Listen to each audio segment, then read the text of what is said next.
তো বন্ধুরা, প্রথমে তোমরা সবাই উপরের এই ভিডিওটাকে দেখো, তারপর আমি কিছু বলছি।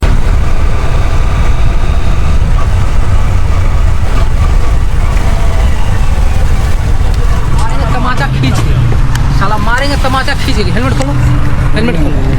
भाग नहीं रहा था। हेलमेट खोलो, हेलमेट खोलो। बोलिए ना। बहन चोद हेलमेट खोलो ना, मारेंगे माधर चोद। हेलमेट खोलो ना।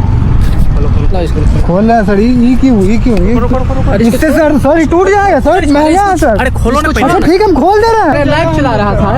एक्सप्लोर करते हैं जगह जितना रहता है। अरे बहन तो क्या कर रहा हम था? यहाँ पे क्यों ऐसा किया रे? তো আশা করি তোমরা সবাই এই ভিডিওটাকে দেখে নিয়েছো। তো এবার আমি কিছু বলছি। তো এই ভিডিওটা পাটনার একটা জায়গা, ঠিক আছে। তো এই ভাইটা নিজের মোটরসাইকেল নিয়ে ব্লগ ভিডিও তৈরি করে, মানে বিভিন্ন জায়গা এক্সপ্লোর করে ঘুরে ওইসব ভিডিও নিজের সোশ্যাল অ্যাকাউন্টে আপলোড করে। তো আমি যতদূর ভিডিওটা দেখলাম, সেই ভাইটা না কোনো পুলিশ রুলসের মানে এগেনস্টে গেছে, না বাইরে গেছে কোনো কাজ করেছে, তার সত্ত্বেও পুলিশ তাকে দাঁড় করিয়ে এত বাজে বাজে ভাষাতে গাল দিচ্ছে, মা বোন তুলে গাল দিচ্ছে।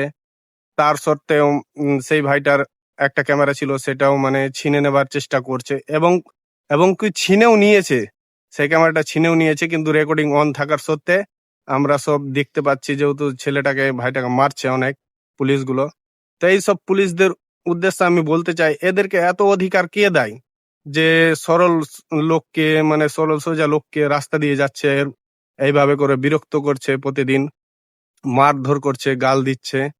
তো আমি তোমাদের সবাইকে বলতে চাই, এই ভিডিওটাকে সব থেকে বেশি যত পারো তোমরা সবাই শেয়ার করো, কারণ তোমরাও রাস্তাঘাটে চলো, তোমাদেরও বাইক আছে, কাল তোমাদের সাথে ওইসব হতে পারে। তো এত শেয়ার করো যেন এই ভাইটা ন্যায়ের বিচার পায়। এর সাথে এত কিছু হয়ে গেল বিনা দোষেই, বিনা কারণেই এই ভাইটার সাথে এত হ্যারাসমেন্ট হলো, ভাইটাকে মারলো পিটলো পুলিশগুলো।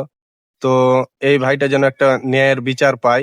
আর পার্টনার সেই পুলিশগুলো, যেই পুলিশগুলো এই কাজটা করেছে, তার এগেনস্টে যেন একটা অ্যাকশন নেওয়া হয়। তার জন্য যত শেয়ার করতে হয় করো তোমরা সবাই।